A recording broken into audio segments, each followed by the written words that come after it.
Welcome to One Tired Teacher, episode 97. 7 Dreadful Ways We Are Killing the Love of Reading.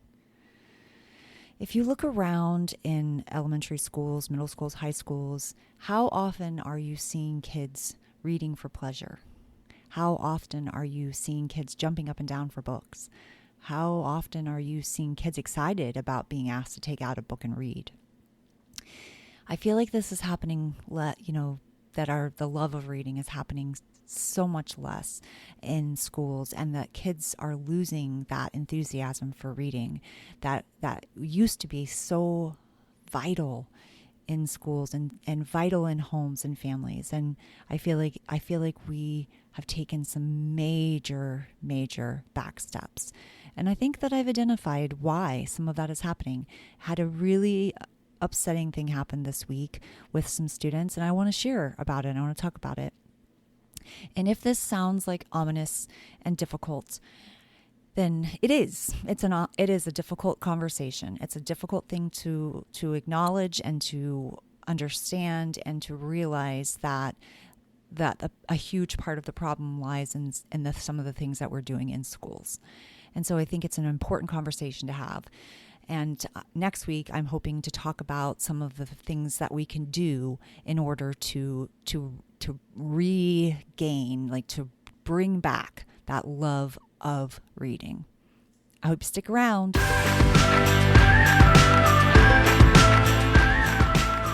Welcome to One Tired Teacher.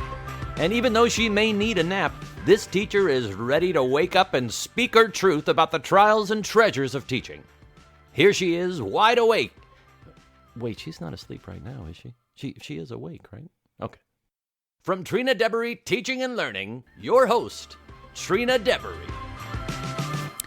Hey, so, the start of that did not sound too promising, did it? It sounded a little bit upsetting. And I guess I definitely am feeling a little bit upset. And so I originally had thought about taking the thing that happened this week and turning it into ways that we can really think about how we can get kids back on track, how we can get them excited and motivated for reading. And then I decided, you know what? I think we've got to talk about why this has happened in the first place. And then this really is 2 different shows. And then next week we'll talk about some remarkable ideas in order to really help kids fall in love with reading. So I'm excited to do that show. This one is much harder, but I kind of woke up today and I woke up with a headache, which is never a good thing. And it's dreary and depressing outside. And I'm like, wow, it's kind of reflecting the mood that I'm in. And I'm like, well, I had a hard thing happen this week, and I want to share it because I think it's important. I think it's a message that we need to hear as educators, even as parents, and we need to recognize how this happened in order to move forward and figure out what we're going to do to make it better. Because the bottom line is, I have seen so many children not wanting to read, not loving reading, and not wanting anything to do with it. And I think that that's really impacting how our children are doing and how they're doing in school, how they're doing with learning, how they're doing in life. And reading can be, a magical experience, and it can open up so many doors to so much information. It's just, it's important skill, and it's an important part of living in the world. And so I think that we have to take that really seriously, and having kids feel like they don't like it or they don't enjoy it. And I'm not even talking about kids that that struggle to learn to read, because that can be a daunting task. Having experienced that myself as a child, I have dyslexia, and I had a difficult time learning how to read. Once I went through some tutoring and this whole process, I definitely, as soon as I got the reading bug, I couldn't stop. I couldn't put a book down. And I definitely think that was a huge change in my life that was for the better. And I can't imagine not like wanting to read or loving to read. So I know that I know it's difficult for kids, and I know it can be. And I know as a parent of a child with dyslexia who didn't love to read and struggled in reading, it was daunting. It was difficult. And I think that there are solutions for that. And I think that there are things that we can do. And we have so many accommodations these days with audiobooks and podcasts and YouTube videos and things like that. We have so many options to devour content. And I think that is important, and we can kind of overcome that dread of reading. But I also think I'm not necessarily even talking about for the people that it's difficult, even though I think that matters, because I know there are ways that we can help those students. I'm positive it worked for me. I know it helped my son. There's so many things that we can do in order to help break that alphabetic code for kids and help them be able to have access to text. And we have to do those things. It's important. But I'm really talking more about mindset today. I'm not really talking about reading strategies and what we can do in order to help struggling students. I'm talking about what we can do to help all students. I'm talking about what we can do to help kids want to read, love reading, be engaged with reading. Because I'm going to tell you the story of what happened so this can be a little clearer.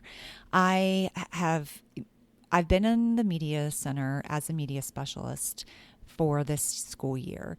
And I did this job another year in a different school for a little over a year. And my sole focus in both positions, in both places, and my position even as a first and second grade teacher, was always for kids to want to read, to love to read, to be enamored by reading and by books and authors and characters, and all of that was so important to me, because I really felt like if we just hooked them and grabbed them and got them in, that they would be unstoppable, and that it was with endless possibilities. And I felt like that was the key. That truly was the keys to the city. And it was always a goal for me for kids to walk out of their experience with me as a lover of reading. And so as I've transitioned into two different media centers, like that has become one of my main goals. I have other goals in the media center, and I want it to be a place of learning and thinking and discovering. But I also at the forefront is always that love, because that's love of thinking, that love of learning. And I feel like that's missing. So I have a group of kids that I just recently started doing a book club with. And I spoke to a teacher, and we decided that I was going to meet with these girls several times a week, and we were going to do a book club. So I met with them this past week. The first day they came, we picked out a book. I have a bunch of sets of books that were my own personal books, and that I've been handed down. I had a huge library of sets of books when I was in the classroom, and then when I left, I gave it away to some new teachers, and it was massive. And so I'm I don't have that anymore, but I have a dear friend who recently retired, and she passed along her sets of books. So I was the first place I want us to look is this cart that I have of books. And I want you to see if there's anything that jumps out at you that sounds exciting that we could read together. And if not, then we're going to order it. We can order it online, and we can pick something to read together, because I wanted them to get buy-in, to have buy-in. It's really important. So I showed them the choices, and they ended up picking a book that I was surprised about. I wasn't super excited about it, but there was no way I was going to let on. I'm oh no, I'm going to have the best attitude about this, because number one, I am excited to meet with this group. And number two, I think that they should feel passion and enthusiasm coming off of me, rather than, oh man, you picked a book that I wasn't excited about. But that's okay, because it really is about their experience, not about my experience. And so they chose a story which I think they thought was nonfiction. And that was okay. And I thought it was nonfiction as well from the description. It was called Shark Lady. It's actually about this woman named Eugene Clark, who is a scientist who works with sharks. And so it's about her life. Well, So I was like, all right, well, we're going to read this informational text, or this maybe even possibly biography, and we're going to find out what about this woman, because that's what the blurb on the back said. So I'm thinking that's what we're going to learn about. So we pick the book, and I tell them, let's read the first chapter. Let's agree to read the first chapter, and we'll come back tomorrow and we will discuss it. We'll talk about it. So they're like, all right. So off they went. Well, they didn't come back for like a couple of days, and I'm thinking, oh no, like I've already, like, they're not excited. I've already lost them. Like, I had my one opportunity and I blew it. And then they came back again, and just this past week, and I'm like, all right, let's go sit outside. And they're like, what? I'm like, yeah, let's go sit outside. We're going to go underneath the tree. It was a really pretty day in Florida. I live in Florida, and it was like breezy for once. And like the temperature had dropped a little bit. I mean, nothing crazy. It was like 70 something degrees, but that's really great for Florida because normally we're talking 90s and who knows. But anyway, so we go outside, and I'm like, how do you want to do this? Do you want to talk about like your, like a part that like moved you, or a part that you enjoyed? Because it wasn't what I expected. The book was written like a story, and it wasn't what I expected. So I wanted to see if anyone was going to say that like right off the bat.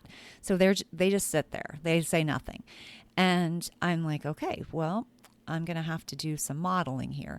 So I'm like, I had taken some notes on a sticky note. I'm like, well, this is what I noticed. And I started sharing, and I'm like, I was really surprised by the book. First of all, it wasn't what I expected. I'm like, did you feel that way? And they're kind of like, yeah, I guess. I mean, like no enthusiasm, nothing. And I'm like, all right, well, this is what else I noticed. And so I like started talking about parts, and they're sitting there. They look like I'm like about to torture them. And I'm like, what is going on? And finally, like one of them speaks up, and she's like, she seemed so like she was using her best, bravest stance. And she's like, Miss Debbery, do we have to take a test on this when we're finished? And I felt like someone had stabbed me. I'm like, no, we do not have to take a test. I'm like, we're just going to read it and talk about it. And their faces completely changed. They lit up. They were smiling. They're like, oh, okay. And like, it was like, they were so relieved. And all I kept thinking was, do we have to take a test on this? That's the question. That's what they think reading is. That's what they think a book club is. A book study? Like, oh, it's just heartbreaking. It was so heartbreaking. And it just, so I've done a lot of thinking about it because it was upsetting. And I think it should be upsetting. I think it should be shocking to educators. I think it should be like a travesty. Like, we should consider this like a crisis. And it should be upsetting to parents. It should be upsetting to everyone involved, should be upset by this story because it's so heartbreaking and so unbelievable and so really real. Like it's truly what is going on. And that is the thing that's the part that bothers me so much. So I started thinking about how we got here and what were the things that put us in this situation. And so I'm going to share some of the seven. I'm going to share 7 dreadful ways that I feel like we have contributed to this like killing of the love of reading, and because that's what's happening here, and I am going to do my darndest to change their paradigm on this and what it looks like to talk about books and literature and what it looks like to be invested in a story and to be captivated by the words. I am going to change their minds. I hope that I come back to tell you like a life-changing story. And we're not going to stop here. We're going to keep going, and we're going to read even more, and I am going to win them over. I am determined.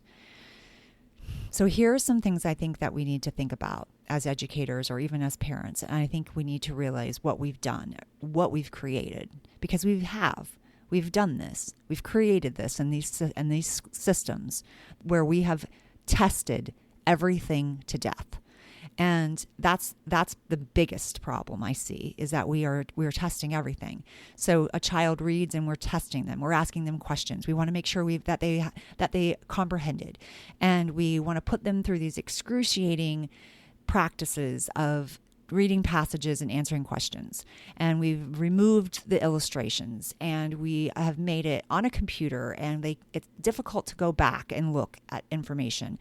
So we've tested everything. And not only are we testing like a high stakes standardized testing, not only are we doing that, but then on top of that, we are practicing testing all the time. We're taking benchmark assessments. We're doing iReady. We're doing all these types of testing that are similar to our end of the year high stakes test, which in Florida is the FSA.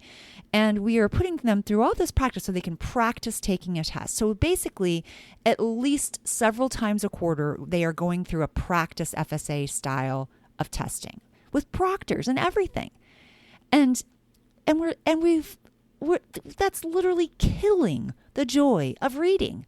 Like, nobody wants to read a passage and answer questions. I can't even imagine if that was what I had to do every time I read something, was take a test and feel like it was a test. Like, that's going to be tested every single time. So this testing of everything is a huge factor.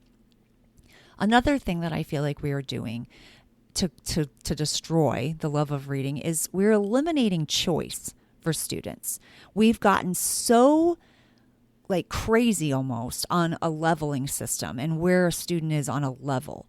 Honestly, like, I never used to even tell my kids what level they were. I didn't want them to know what level they were. And not because I didn't want them to understand and make goals and growth, but I didn't want them to look at themselves as a F reader or a H reader or an M reader. I didn't want them to think of it like that.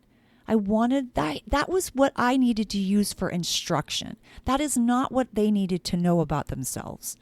I wanted them to know like what strategies work for them, or where they might want to focus, or how fluently they were reading the words, or if they were making meaning with their voice, or if they were asking and answering deeper questions about text. That's what I wanted them to know. I didn't want them to see themselves as a level. And so when we get to this leveling system, we end up eliminating their choice. We say, nope, you're a level F. You must read a level F. You're only reading level Fs. You can't read anything else. It has to be a just right book. Just right doesn't always mean that it's the exact level that is an independent level for them. It can sometimes mean it's the book that's just right for them because that's what they want to read, or that's what they aspire to read, or that's where they need to gather information because they're learning about sharks and they need to read a book about sharks. That might not be on their just right level. It might not pass the 5-finger test. Some of those things I feel like have hurt our readers. They no longer have a choice in what they're reading. When they're reading passages and answering questions, they don't have a choice. That's the passage they're reading. Whether they have any background knowledge or not, whether they have any understanding about Model T Fords or not, they're reading that passage and that's what they have to answer. It doesn't matter if they have an interest, because that's eliminated. So we've eliminated choice in our classrooms. I think that's another downfall of reading, of kids loving to read. A third thing that I think has impacted reading is we've used it as a punishment. We've actually punished kids and said, all right, that's it. Get out your book and start reading. We can no longer do this fun activity. We must get out our books and start reading. Like, well, you've lost some time, so you can read. You'll have to just sit and read at recess. You can't play. You'll be sitting off to the side, and you can read. What? When did reading become a punishment? When did we have any negative connotation with reading? Like, even with writing, like even back in the days when people were having kids writing sentences because they misbehave. Like, now you've made writing a punishment. You're actually taking something beautiful that we want kids to do forever as lifelong learners, and we've added it, we've incorporated it with punishment.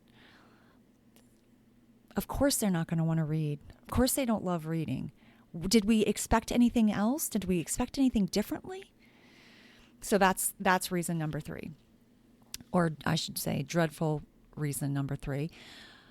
The fourth dreadful way we are killing reading is forcing kids to read.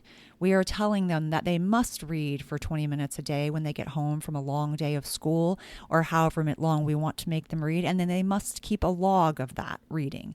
And so they are reading for this specific time. It doesn't matter how they are feeling, if they're tired, if they have a headache, if they've had a bad day, if their parents are getting divorced, if they have to, it doesn't matter. We're telling them they must read. So we're eliminating their choice, and we're giving them like a dictated time that they must read. Number 5, we're requiring kids to keep logs and summaries. I can't even think of anything worse. I would never read again if I had to write down everything that I read in a day, or even worse, I had to summarize it every single day. I can't even fathom that. I mean, is that real reading? Are we giving them real reading experiences when we're asking them to summarize everything they've read? That is 100% effective way of making a child hate reading.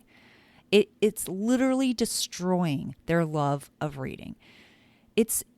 I understand that we want to know if they know what they've read, or if they're fake reading, or if they've actually read different genres. We want to. Why can't we have a conversation with them? Why can't we allow them to even do a quick recorded thing on a phone saying, "This is what I read this weekend, Miss Deborah. I read Diary of a Wimpy Kid, and I was doing a recipe with my mom, and we were making fried chicken, and I read a fried chicken recipe, and then I was on." That would be so much easier if they were doing that, and they were just having a conversation. If we don't want to take the time to sit down with them, or we don't have the time to sit down with them because of all the other crazy things we have to do, we could at least do something like that, so it wasn't as tedious. It was like them having a like them doing a podcast themselves. So we have to stop some of these practices that actually make kids hate it. And kids that are struggling, that's even worse for them. Then not only are they struggling with the words, now they have to write all this down and make it even more excruciating.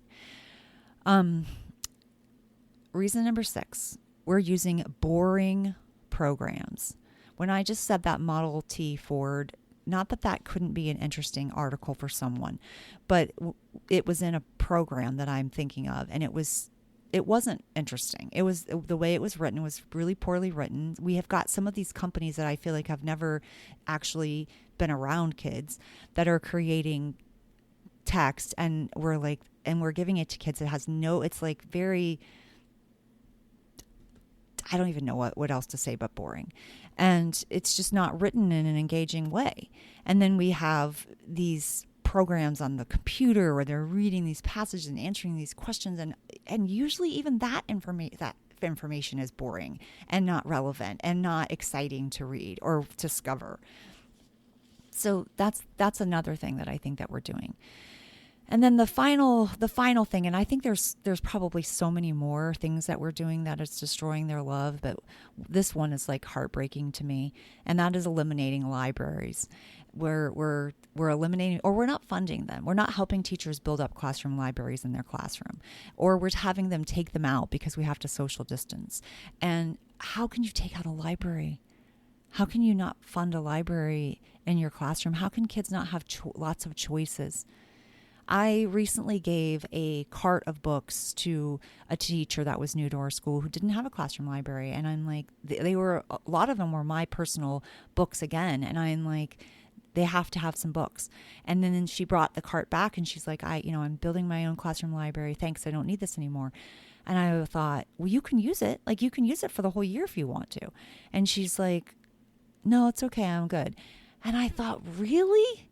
You don't want to take the books? Like, take the books. Like, I never turned down books. I always wanted books. I didn't care where they came from. Like, I was constantly collecting books because I wanted kids to have so much choice. It wasn't like I was giving her a pile of crappy books. I was giving her good books. It just, that kind of stuff doesn't make sense to me. And like a 3 or 4 baskets of books is not a classroom library. And then on top of that, we're not even like going to the library. We're not even like finding value in the library. these are things that I think that we're doing in schools, and we may even be doing at home. Like, we're not buying books, or it's not a priority. We're not putting books on our children's bookshelves. Some kids don't even have a bookshelf. I remember when I first had my daughter, and we were really on a budget, and bookshelves are expensive. I mean, obviously now there's like a IKEA and things like that. I just don't feel like that was even there. Maybe it was, and I just didn't know about it. But I couldn't find a bookshelf that was in a reasonable budget. So I found these wooden crates, and I like built places for books in the crates. Like, I built up this like stacks of crates in her room as a place to display books and to put books. And then I had baskets with books.